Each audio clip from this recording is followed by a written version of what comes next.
ನಾನು ನನ್ನ ಕಸಿನ್ ಪಾರಿಜಾತ ನಾಟಕ ನೋಡಬೇಕು ಅಂತ ಜೆಪಿ ನಗರದಲ್ಲಿರೋ ನಾಟಕ ಪ್ರಿಯರ ಸಾಂಸ್ಕೃತಿಕ ಕೇಂದ್ರ ರಂಗಶಂಕರಕ್ಕೆ ಹೋಗಿದ್ವಿ.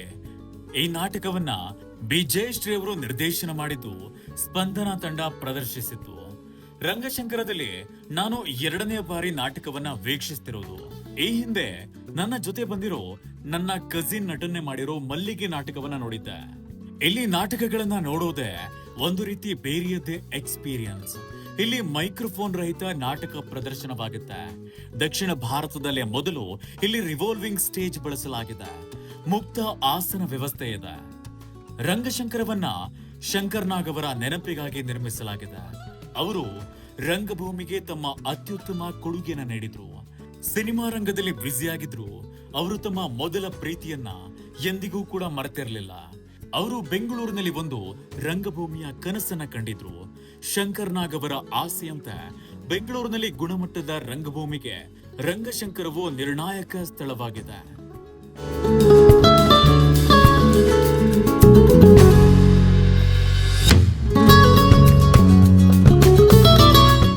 ಅಕ್ಟೋಬರ್ 2004ರಲ್ಲಿ ಬಾಗಿಲು ತೆರೆದಾಗಿನಿಂದ ಈ ಸಂಸ್ಥೆಯು ಭಾರತದ ರಂಗಭೂಮಿಯ ಶಕ್ತಿ ಕೇಂದ್ರವಾಗಿ ಅಭಿವೃದ್ಧಿಗೊಂಡಿದೆ. ಕೇವಲ ಪ್ರದರ್ಶನ ಸ್ಥಳಕ್ಕಿಂತ ಹೆಚ್ಚಾಗಿ ಇದು ರಂಗಭೂಮಿಗೆ ಮೀಸಲಾಗಿರುವಂತಹ ಕ್ರಿಯಾತ್ಮಕ ಸಾಂಸ್ಕೃತಿಕ ಸಂಸ್ಥೆಯಾಗಿದೆ. ಇದು ಭಾರತ ಮತ್ತು ವಿದೇಶಗಳ ಕಲೆಯನ್ನ ಪ್ರದರ್ಶಿಸುತ್ತೆ.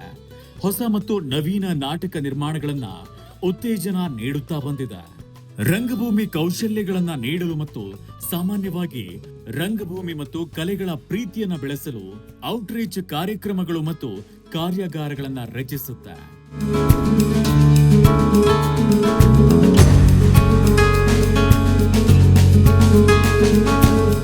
ರಂಗಶಂಕರವನ್ನ ನಟ ಶಂಕರ್ ನಾಗ್ ಅವರ ನೆನಪಿಗಾಗಿ ಅವರ ಪತ್ನಿ ಅರುಂಧತಿ ನಾಗ್ ಅವರ ನೇತೃತ್ವದ ಸಂಕೇತ ಟ್ರಸ್ಟ್ ರಂಗಮಂದಿರವನ್ನ ನಿರ್ಮಿಸಿದೆ. ಸಂಕೇತ ಟ್ರಸ್ಟ್ ಅನ್ನ 1992ರಲ್ಲಿ ರಂಗಭೂಮಿ ಪ್ರೇಮಿಗಳ ಗುಂಪಿನಿಂದ ಸ್ಥಾಪಿಸಲಾಯಿತು.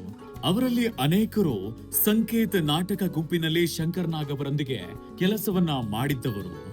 ಲಾಭರಹಿತ ಟ್ರಸ್ಟ್ ರಂಗಶಂಕರ ಮತ್ತು ಅದರ ಎಲ್ಲ ಚಟುವಟಿಕೆಗಳನ್ನ ಔಪಚಾರಿಕವಾಗಿ ನಿರ್ವಹಿಸುತ್ತೆ.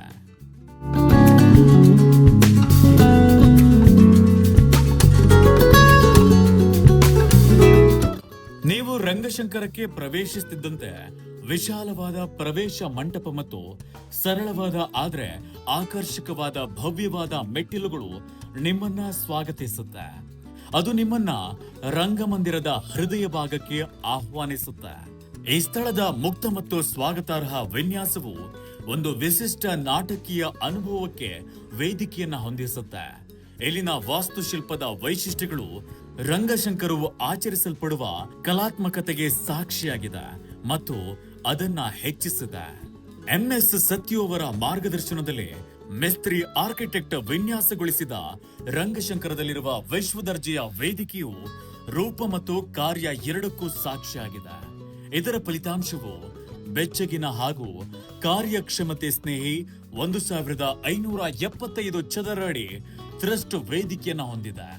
ಯಾವುದೇ ಮೈಕ್ಗಳಿಲ್ಲದೆ ನೈಸರ್ಗಿಕ ಧ್ವನಿಯನ್ನ ವರ್ಧಿಸಲು ಅಕೋಸ್ಟಿಕ್ ಅನ್ನ ವಿನ್ಯಾಸಗೊಳಿಸಲಾಗಿದೆ ಮತ್ತು ದೊಡ್ಡ ಅಥವಾ ಸಣ್ಣ ಪ್ರದರ್ಶನವನ್ನ ಪ್ರದರ್ಶಿಸುವುದಕ್ಕೆ ಅಗತ್ಯವಿರುವ ಎಲ್ಲ ತಾಂತ್ರಿಕ ಬೆಂಬಲವನ್ನ ಹೊಂದಿದೆ.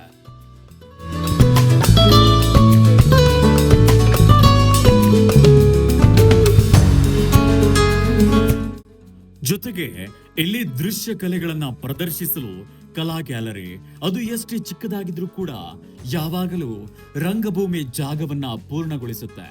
ಕನ್ನಡದಲ್ಲಿ ಕಿಟಕಿ ಎಂದು ಅನುವಾದಿಸಲಾದ ಕಿಟಕಿ ರಂಗಶಂಕರದಲ್ಲಿ ಆಕರ್ಷಕ ಕಲಾ ಗ್ಯಾಲರಿಯಾಗಿ ಕಾರ್ಯನಿರ್ವಹಿಸುತ್ತೆ. ಸಭಾಂಗಣಕ್ಕೆ ಹೋಗುವ ಕಾರಿಡಾರ್ನ ಉದ್ದಕ್ಕೂ ದೃಶ್ಯಕಲೆಯ ಜಗತ್ತಿನಲ್ಲಿ ಒಂದು ಸಂತೋಷಕರ ಇಣುಕು ನೋಟವನ್ನ ನೀಡುತ್ತೆ. ಜೊತೆಗೆ ಇಲ್ಲಿ ಕೆಫಿಟೇರಿಯಾ ಕೂಡ ಇದೆ. ಕೆಫೆಯು ರುಚಿಕರವಾದ ಆಹಾರವನ್ನ ಒದಗಿಸುತ್ತೆ. ಅದರಲ್ಲಿ ಈಗ ಬೆಂಗಳೂರಿನ ಪ್ರಸಿದ್ಧ ಸಾಬುದಾನ ವಡ ಕೂಡ ನಿಮಗೆ ಸಿಗುತ್ತೆ. ಇನ್ನು ಮುಖ್ಯವಾಗಿ ರಂಗಶಂಕರ ವಿಚಾರವಾಗಿ ಬಂದ್ರೆ ಇಲ್ಲಿ ಸಮಯ ಪಾಲನೆ ಮಾಡಲೇಬೇಕು.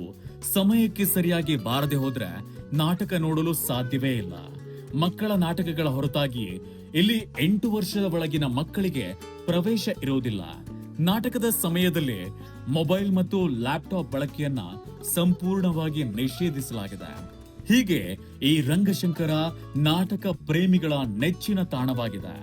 ಎಷ್ಟು ವಿಶೇಷತೆಯಿಂದ ಕೂಡಿರುವಂತಹ ರಂಗಮಂದಿರದಲ್ಲಿ ಎ ಪ್ಲೇ ಎ ಡೇ ಎಂಬ ತತ್ವದಡಿ ಸೋಮವಾರ ಒಂದು ದಿನ ಬಿಟ್ಟು ವರ್ಷದ ಉಳಿದೆಲ್ಲ ದಿನಗಳಲ್ಲೂ ನಾಟಕಗಳು ನಡೆಯುತ್ತೆ.